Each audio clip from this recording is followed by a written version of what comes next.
Electronics ಬಿಡಿ ಭಾಗಗಳ ತಯಾರಿಕೆಗೆ ಬೋಸ್ಟ್ 10,000 ಉದ್ಯೋಗ ಸೃಷ್ಟಿ ಕೇಂದ್ರ ಬಂಪರ್.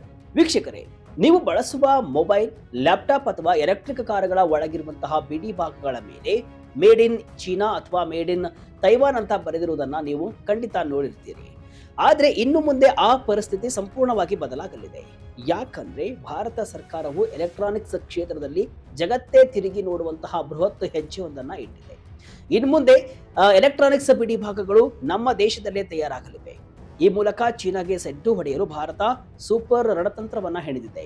ಎಸ್, ಕೇಂದ್ರ ಸರ್ಕಾರವು ಎಲೆಕ್ಟ್ರಾನಿಕ್ಸ್ ಕಾಂಪೋನೆಂಟ್ ಮ್ಯಾನುಫ್ಯಾಕ್ಚರಿಂಗ್ ಸ್ಕೀಮ್ ಅಡಿಯಲ್ಲಿ ಹೊಸದಾಗಿ 31 ಪ್ರಮುಖ ಯೋಜನೆಗಳಿಗೆ ಅನುಮೋದನೆಯನ್ನ ನೀಡಿದ್ದು ಬರೋಬ್ಬರಿ 7,877 ಕೋಟಿ ಹೂಡಿಕೆ ಹರಿದು ಬರುವ ಸಾಧ್ಯತೆ ಇದೆ. ಅಲ್ಲದೆ 10,000 ಹೊಸ ಉದ್ಯೋಗ ಸೃಷ್ಟಿಯಾಗಲಿದೆ. ಹಾಗಾದ್ರೆ ಹೇಗಿದೆ ಈ ಪ್ರಾಜೆಕ್ಟು? ಚೀನಾಗೆ ಭಾರತ ನೀಡಿದಂತಹ ಆಘಾತವೇನು? ಭಾರತದಲ್ಲಿ ಎಷ್ಟು ಕೋಟಿ ಮೌಲ್ಯದ ಎಲೆಕ್ಟ್ರಾನಿಕ್ಸ್ ಉತ್ಪಾದನೆಯಾಗಲಿದೆ? ಯುವಕರಿಗೆ ನಿಜಕ್ಕೂ ಉದ್ಯೋಗ ಸಿಗೋದು ಪಕ್ಕಾನ? ಬನ್ನಿ, ಈ ಎಲ್ಲಾ ರೋಮಾಂಚಕ ವಿವರಗಳನ್ನ ಈ ವಿಡಿಯೋದಲ್ಲಿ ಹಂತ ಹಂತವಾಗಿ ನೋಡ್ಕೊಂಡು ಬರೋಣ. ನಾನು ಶಿವಮೂರ್ತಿ ಸರ್ಬಾ. 106 ಕಂಪನಿಗಳ ಬೃಹತ್ ಒಕ್ಕೂಟ, ಒಟ್ಟು ಹೂಡಿಕೆ 69,548 ಕೋಟಿ ದಾಟಿದೆ. ವೀಕ್ಷಕರೇ, ಕೇಂದ್ರ ಎಲೆಕ್ಟ್ರಾನಿಕ್ಸ್ ಮತ್ತು ಮಾಹಿತಿ ತಂತ್ರಜ್ಞಾನ ಇಲಾಖೆಯು ಇತಿಹಾಸದಲ್ಲೇ ಅತ್ಯಂತ ದೊಡ್ಡದಾದ ಜಂಟಿ ಕೊಡುಗೆಯನ್ನ ಘೋಷಣೆ ಮಾಡಿದೆ. ಇಲಾಖೆಯು ದೇಶದ ಪ್ರಸಿದ್ಧ ಎಲೆಕ್ಟ್ರಾನಿಕ್ಸ್ ಘಟಕಗಳ ತಯಾರಿಕಾ ಯೋಜನೆ ಅಂದ್ರೆ ECMS ಅಡಿಯಲ್ಲಿ ಹೊಸದಾಗಿ ಬರೋಬ್ಬರಿ 31 ದೈತ್ಯ ಕೈಗಾರಿಕಾ ಪ್ರಾಜೆಕ್ಟ್ಗಳಿಗೆ ಅಧಿಕೃತ ಅನುಮೋದನೆಯನ್ನ ಕೊಟ್ಟಿದೆ. ಈ 31 ಹೊಸ ಯೋಜನೆಗಳ ಅಡಿಯಲ್ಲಿ ದೇಶದ 10 ಪ್ರಮುಖ ರಾಜ್ಯಗಳಾದ್ಯಂತ ಬರೋಬ್ಬರಿ 7,877 ಕೋಟಿ ರೂಪಾಯಿಗಳ ಹೊಸ ಹೂಡಿಕೆ ಹರಿದು ಬರಲಿದ್ದು, ಇದರಿಂದ 9,588 ನೇರ ಉದ್ಯೋಗಗಳು ಸೃಷ್ಟಿಯಾಗಲಿವೆ ಮತ್ತು ದೇಶೀಯವಾಗಿ ಬರೋಬ್ಬರಿ 82,243 ಕೋಟಿ ರೂಪಾಯಿ ಮೌಲ್ಯದ ಭಾರಿ ಉತ್ಪಾದನೆ ಹೆಚ್ಚಾಗಲಿದೆ. ಅಂದ್ರೆ ನಾವು ಇನ್ ಮುಂದೆ ಚೀನಾ ಅವಲಂಬನೆಯನ್ನ ಕಡಿಮೆ ಮಾಡಲಿದ್ದೇವೆ. ಒಂದು ಸಣ್ಣ ಎಲೆಕ್ಟ್ರಾನಿಕ್ ಬಿಡಿ ಭಾಗಗಳಿಗೆ ನಾವು ಚೀನಾ ಮೇಲೆ ಡಿಪೆಂಡ್ ಆಗಿದ್ವಿ. ಇನ್ ಮುಂದೆ ಅದು ಇರಲ್ಲ. ನಮ್ಮಲ್ಲೇ ಎಲ್ಲಾ ಬಿಡಿ ಭಾಗಗಳು ರೆಡಿ ಆಗಲಿವೆ. ವೀಕ್ಷಕರೇ, ಮೈಟಿ ಇಲಾಖೆಯ ಕಾರ್ಯದರ್ಶಿ ಎಸ್ ಕೃಷ್ಣನ್ ಬಿಡುಗಡೆ ಮಾಡಿರುವಂತಹ ಅಧಿಕೃತ ವರದಿಯ ಪ್ರಕಾರ ಈ ಯೋಜನೆ ಆರಂಭವಾದಾಗಿನಿಂದ ಇಂದಿನವರೆಗೆ ಒಟ್ಟು 106 ಬೃಹತ್ ಕಂಪನಿಗಳ ಅರ್ಜಿಗಳನ್ನು ಯಶಸ್ವಿಯಾಗಿ ಅನುಮೋದಿಸಲಾಗಿದೆ. ಈ ಯೋಜನೆಯ ಆರಂಭಿಕ ಹೂಡಿಕೆಯ ಗುರಿ ಕೇವಲ 59,350 ಕೋಟಿ ರೂಪಾಯಿ ಆಗಿತ್ತು. ಆದರೆ ಪ್ರಸ್ತುತ ಬರೋಬ್ಬರಿ 69,548 ಕೋಟಿ ರೂಪಾಯಿಗಳ ಹೂಡಿಕೆ ಹರಿದು ಬರುವ ಮೂಲಕ ಭಾರತ ತನ್ನದೇ ಆದ ಸ್ವಂತ ರೆಕಾರ್ಡ್ ಅನ್ನ ಬ್ರೇಕ್ ಮಾಡಿದೆ.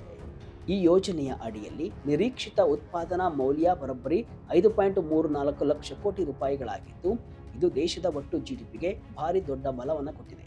ಇದರ ಜೊತೆಗೆ ಸದ್ಯದಲ್ಲೇ 74,628 ನೇರ ಉದ್ಯೋಗಗಳು ಹಾಗೂ ಬರೋಬ್ಬರಿ 2.5 ಲಕ್ಷ ಪರೋಕ್ಷ ಉದ್ಯೋಗ ಅವಕಾಶಗಳು ಕೂಡ ದೇಶದ ಯುವಕರಿಗೆ ಸಿಗಲಿದೆ. ಇಲ್ಲಿ ಮತ್ತೊಂದು ಅತ್ಯಂತ ಪ್ರಮುಖ ವಿಚಾರವನ್ನ ನಾವು ಗಮನಿಸಲೇಬೇಕು. ಗ್ಲೋಬಲ್ ಸಪ್ಲೈ ಚೈನ್ ಅಂದ್ರೆ ಜಾಗತಿಕ ಪೂರೈಕೆ ಜಾಲದಲ್ಲಿ ಇಷ್ಟು ದಿನ ಚೀನಾ ಹೊಂದಿದ್ದ ಏಕಸ್ವಾಮ್ಯಕ್ಕೆ ಇದು ಬಹುದೊಡ್ಡ ಹೊಡೆತ ಅಂತ ಹೇಳಲಾಗ್ತಿದೆ. ಭಾರತವು ಕೇವಲ ದೇಶೀಯ ಅಗತ್ಯಕ್ಕಾಗಿ ಮಾತ್ರವಲ್ಲದೆ ಅಮೆರಿಕ ಹಾಗೂ ಯುರೋಪಿಯನ್ ಒಕ್ಕೂಟದ ದೇಶಗಳಿಗೆ ಎಲೆಕ್ಟ್ರಾನಿಕ್ಸ್ ಉತ್ಪನ್ನಗಳನ್ನ ರಫ್ತು ಮಾಡುವ ಪ್ರಮುಖ ಕೇಂದ್ರವಾಗಿ ಹೊರಹೊಮ್ಮಿದೆ. ಜಾಗತಿಕ ಮಟ್ಟದ ಪ್ರಮುಖ ಪೂರೈಕೆದಾರರು ಕೂಡ ಈಗ ಚೀನಾ +1 ತಂತ್ರಗಾರಿಕೆಯನ್ನ ಅಳವಡಿಸಿಕೊಳ್ತಾ ಇದ್ದು, ಅದಕ್ಕೆ ಭಾರತವೇ ಮೊದಲ ಆದ್ಯತೆಯ ತಾಣವಾಗಿದೆ. ಯಾವ್ಯಾವ ಬಿಡಿ ಭಾಗಗಳು ತಯಾರಾಗಲಿವೆ? ಇಷ್ಟು ದಿನ ಭಾರತವು ಫೋನ್ ಅಥವಾ ಕಂಪ್ಯೂಟರ್ಗಳನ್ನ ಕೇವಲ ಅಸೆಂಬಲ್ ಅಂದ್ರೆ ಒಟ್ಟುಗೂಡಿಸುವುದನ್ನ ಮಾಡ್ತಾ ಇತ್ತು. ಆದರೆ ಈ ಬಾರಿ ಅನುಮೋದನೆಗೊಂಡಂತಹ ಯೋಜನೆಗಳಲ್ಲಿ ಅತ್ಯಂತ ಸಂಕೀರ್ಣವಾದ ಬಿಡಿ ಭಾಗಗಳು ಮತ್ತು ಕಚ್ಚಾ ವಸ್ತುಗಳ ತಯಾರಿಕೆಗೆ ಆದ್ಯತೆಯನ್ನ ನೀಡಲಾಗಿದೆ.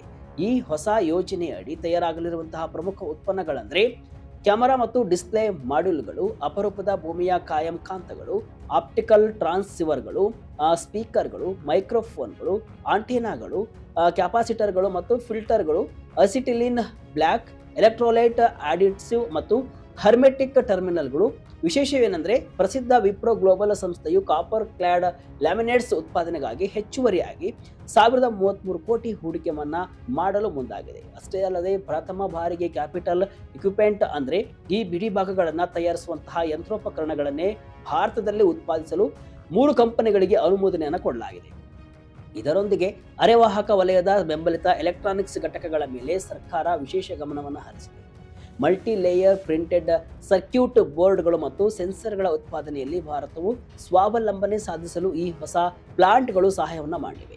ಇದು ದೇಶದ ಡಿಫೆನ್ಸ್ ಅಂದ್ರೆ ರಕ್ಷಣಾ ಕ್ಷೇತ್ರ ಹಾಗೂ ಆಟೋಮೊಬೈಲ್ ಇವಿ ವಲಯಕ್ಕೆ ಅಗತ್ಯವಿರುವಂತಹ ಎಲೆಕ್ಟ್ರಾನಿಕ್ಸ್ ಬಿಡಿ ಭಾಗಗಳ ಕೊರತೆಯನ್ನು ಕೂಡ ಸಂಪೂರ್ಣವಾಗಿ ನೀಗಿಸಲಿದೆ. ಕಾಗದದ ಮೇಲಲ್ಲ, ಭೂಮಿಯ ಮೇಲೆ ನೋಡಿ ಕೆಲಸದ ಪ್ರಗತಿ.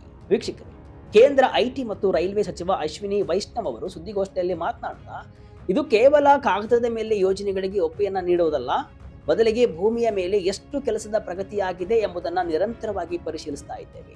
ಈಗಾಗಲೇ ಒಪ್ಪಿಗೆ ಪಡೆದಂತಹ ಒಟ್ಟು ಯೋಜನೆಗಳ ಪೈಕಿ 38 ಬೃಹತ್ ಪ್ರಾಜೆಕ್ಟ್ಗಳಲ್ಲಿ ಉತ್ಪಾದನಾ ಕಾರ್ಯ ಆರಂಭವಾಗಿದೆ ಹಾಗೂ 16 ಕಾರ್ಖಾನೆಗಳು ಸದ್ಯ ಭರದಿಂದ ನಿರ್ಮಾಣ ಹಂತದಲ್ಲಿದೆ ಅಂತ ಹೆಮ್ಮೆಯಿಂದ ಹೇಳಿದ್ದಾರೆ. ನೋಯ್ಡಾದಲ್ಲಿರುವಂತಹ ಡಿಕ್ಸನ್ ಕ್ಯಾಮರಾ ಮಾಡ್ಯೂಲ್ ಘಟಕ ಇನ್ನು 4 ತಿಂಗಳಲ್ಲಿ, ಚೆನ್ನೈನ ಮುತ್ತರನ್ಸನ್ ಪ್ಲಾಂಟ್ ಇನ್ನು 2 ತಿಂಗಳಲ್ಲಿ, ವಿಪ್ರೋ ಗ್ಲೋಬಲ್ ಲ್ಯಾಮಿನೇಟ್ ಪ್ಲಾಂಟ್ ಮತ್ತು ಫಾಕ್ಸ್ಕಾನ್ನ ಯೂಸಾನ್ ತಂತ್ರಜ್ಞಾನ ಘಟಕಗಳು ಕೂಡ ಇನ್ನು ಕೆಲವೇ ತಿಂಗಳಲ್ಲಿ ದೇಶೀಯವಾಗಿ ಉತ್ಪಾದನೆಯನ್ನು ಆರಂಭಿಸಲಿವೆ ಅಂತಾನು ಕೂಡ ಹೇಳಿದ್ದಾರೆ. ಅಷ್ಟೇ ಅಲ್ಲದೆ ಸರ್ಕಾರದ ಈ ಮೇಲ್ವಿಚಾರಣಾ ವ್ಯವಸ್ಥೆ ಕೂಡ ಕಟ್ಟುನಿಟ್ಟಾಗಿದ್ದು, ಕಾಲಮಿತಿಯೊಳಗೆ ಕಾರ್ಖಾನೆಗಳನ್ನು ಪೂರ್ಣಗೊಳಿಸಲು ಮೈಲುಗಲ್ಲುಗಳನ್ನು ನಿಗದಿಪಡಿಸಲಾಗಿದೆ. ಯಾವುದೇ ರೀತಿಯ ಆಡಳಿತಾತ್ಮಕ ವಿಳಂಬವಾಗದಂತೆ ನೋಡಿಕೊಳ್ಳಲು ಮತ್ತು ಸೌಲಭ್ಯಗಳನ್ನು ತ್ವರಿತವಾಗಿ ಒದಗಿಸಲು ಕೇಂದ್ರ ಹಾಗೂ ರಾಜ್ಯ ಸರ್ಕಾರಗಳ ನಡುವೆ ತಡೆರಹಿತ ಸಮನ್ವಯ ಏರ್ಪಡಿಸಲಾಗಿದೆ. ಆಯಾ ರಾಜ್ಯಗಳ ಕೌಶಲ್ಯ ಅಭಿವೃದ್ಧಿ ಕೇಂದ್ರಗಳ ಮೂಲಕ ಈ ಕಾರ್ಖಾನೆಗಳಿಗೆ ಅಗತ್ಯವಿರುವ ತಾಂತ್ರಿಕ ನುರಿತ ಮಾನವ ಸಂಪನ್ಮೂಲವನ್ನು ಕೂಡ ಒದಗಿಸಲು ಸಹ ತರಬೇತಿ ಶಿಬಿರಗಳನ್ನು ಪ್ರಾರಂಭಿಸಲಾಗಿದೆ. ಮೇಕ್ ಇನ್ ಇಂಡಿಯಾದ ಹಂತಗಳು. ವಿದೇಶಿ ಅವಲಂಬನೆ ಕಡಿಮೆ ಮಾಡಿದೆಯಾ ಭಾರತ? ಇನ್ನು ಸಚಿವ ಅಶ್ವಿನಿ ವೈಷ್ಣವ್ ಅವರು ಮೇಕ್ ಇನ್ ಇಂಡಿಯಾದ ಯಶಸ್ವಿ ತಂತ್ರಗಾರಿಕೆಯನ್ನು ಕೂಡ ವಿವರಿಸುತ್ತಾ 5 ಮುಖ್ಯ ಹಂತಗಳನ್ನು ಉಲ್ಲೇಖಿಸಿದ್ದಾರೆ. ಅವುಗಳನ್ನು ನೋಡುವುದಾದರೆ, ಮೊದಲ ಹಂತ ಸಿದ್ಧ ಉತ್ಪನ್ನಗಳ ಅಸೆಂಬ್ಲಿಂಗ್, 2ನೇದು ಸಣ್ಣ ಮಾಡ್ಯೂಲ್ಗಳ ತಯಾರಿಕೆ, ಇನ್ನು 3ನೇದು ಸಂಕೀರ್ಣ ಬಿಡಿಭಾಗಗಳ ಉತ್ಪಾದನೆ, 4ನೇ ಹಂತ ಕಚ್ಚಾ ವಸ್ತುಗಳ ಸ್ವದೇಶಿ ತಯಾರಿಕೆ, ಇನ್ನು 5ನೇ ಹಂತ ಯಂತ್ರೋಪಕರಣಗಳ ತಯಾರಿಕೆ. ಪ್ರಸ್ತುತ ಭಾರತವು ವಿದೇಶಿ ಅವಲಂಬನೆಯನ್ನ ಹೇಗೆ ಕಡಿಮೆ ಮಾಡಿದೆ ಅನ್ನುವುದನ್ನ ಈಗ ನೋಡೋದಾದ್ರೆ, PCB ಅಂದ್ರೆ ಪ್ರಿಂಟೆಡ್ ಸರ್ಕ್ಯೂಟ್ ಬೋರ್ಡ್ 45% ಅಗತ್ಯವನ್ನ ಭಾರತವೇ ಪೂರೈಸ್ತಾ ಇದ್ದು ರಫ್ತು ಕೂಡ ಮಾಡ್ತಾ ಇದೆ. ಇನ್ನು ಲಿಥಿಯಂ ಅಯಾನ್ ಸೆಲ್ಸ್ ಇದು 60% ಸ್ವಾವಲಂಬನೆಯನ್ನ ಸಾಧಿಸಿದೆ. ಇನ್ನು ಲ್ಯಾಮಿನೇಟ್ಸ್ 80% ಭಾರತದಲ್ಲಿ ಉತ್ಪಾದನೆ ಆಗ್ತಾ ಇದೆ. ಆಪ್ಟಿಕಲ್ ಟ್ರಾನ್ಸಿವರ್ಸ್ 100 ಸ್ವಾವಲಂಬನೆ ಸಾಧಿಸಿದ್ದು 350% ಬೇಡಿಕೆ ಮೀರಿ ರಫ್ತನ್ನ ಮಾಡುತ್ತಿದೆ. ಕನೆಕ್ಟರ್ಸ್ ಮತ್ತು ರಿಲೇಗಳು ಕನೆಕ್ಟರ್ಸ್ ನಲ್ಲಿ 75% ಸ್ವಾವಲಂಬನೆಯನ್ನ ಪಡೆದಿದ್ದು ರಿಲೇಗಳ ಉತ್ಪಾದನೆಯಲ್ಲಿ ಸಂಪೂರ್ಣ ಸ್ವಾವಲಂಬನೆ ಗಳಿಸಿ ರಫ್ತನ್ನ ಆರಂಭಿಸಿದೆ. ಈ ತಂತ್ರಜ್ಞಾನ ಆಧಾರಿತ ಹಂತಗಳು ಭಾರತದ ಉತ್ಪಾದನಾ ವಲಯವನ್ನ ಜಾಗತಿಕ ಗುಣಮಟ್ಟಕ್ಕೆ ತಲುಪಿಸ್ತಾ ಇವೆ. ಕೇವಲ ಕಚ್ಚಾ ವಸ್ತು ತಂದು ಜೋಡಿಸುವುದಕ್ಕಿಂತ ಮೂಲ ಉತ್ಪನ್ನಗಳನ್ನ ಭಾರತದಲ್ಲೇ ವಿನ್ಯಾಸಗೊಳಿಸಿ ನಂತರ ತಯಾರಿಸುವುದು ಈ 5 ಹಂತದ ಮಾದರಿಯ ಅಂತಿಮ ಗುರಿಯಾಗಿದೆ. ಎಲೆಕ್ಟ್ರಾನಿಕ್ಸ್ ಉತ್ಪಾದನೆಯಲ್ಲಿ 7 ಪಟ್ಟು ಏರಿಕೆ. ಚೀನಾಗೆ ಸೆಡ್ಡು ಹೊಡೆದು ನಿಂತ ಇಂಡಿಯಾ. ಕಳೆದ 12 ವರ್ಷಗಳಲ್ಲಿ ಭಾರತದ ಎಲೆಕ್ಟ್ರಾನಿಕ್ಸ್ ಉತ್ಪಾದನೆಯು 7 ಪಟ್ಟು ಬೆಳೆದಿದೆ. ಪ್ರಸ್ತುತ ಭಾರತದ ಎಲೆಕ್ಟ್ರಾನಿಕ್ಸ್ ಕ್ಷೇತ್ರವು 13 ಲಕ್ಷ ಕೋಟಿಯ ಗಡಿಯನ್ನ ದಾಟಿದೆ. ಅಷ್ಟೇ ಅಲ್ಲ, ಭಾರತದಿಂದ ಎಲೆಕ್ಟ್ರಾನಿಕ್ಸ್ ರಫ್ತು 11 ಪಟ್ಟು ಹೆಚ್ಚಾಗಿದ್ದು 4 ಲಕ್ಷ ಕೋಟಿ ದಾಟಿ ದೇಶದ 3ನೇ ಅತಿ ದೊಡ್ಡ ರಫ್ತು ವಲಯವಾಗಿ ಹೊರಹೊಮ್ಮಿದೆ. ಅಧಿಕಾರಿಗಳ ಪ್ರಕಾರ ಮುಂದಿನ ಕೆಲವೇ ತಿಂಗಳುಗಳಲ್ಲಿ ಹಲವಾರು ಬೃಹತ್ ಫ್ಯಾಕ್ಟರಿಗಳು ಕಾರ್ಯಾರಂಭ ಮಾಡಲಿವೆ. ನೋಯ್ಡಾದಲ್ಲಿ ಡಿಕ್ಸನ್ ಕಂಪನಿಯ ಕ್ಯಾಮೆರಾ ಮಾಡ್ಯೂಲ್ ಘಟಕ 4 ತಿಂಗಳಲ್ಲಿ ಚಾಲನೆಗೊಳ್ಳಲಿದೆ.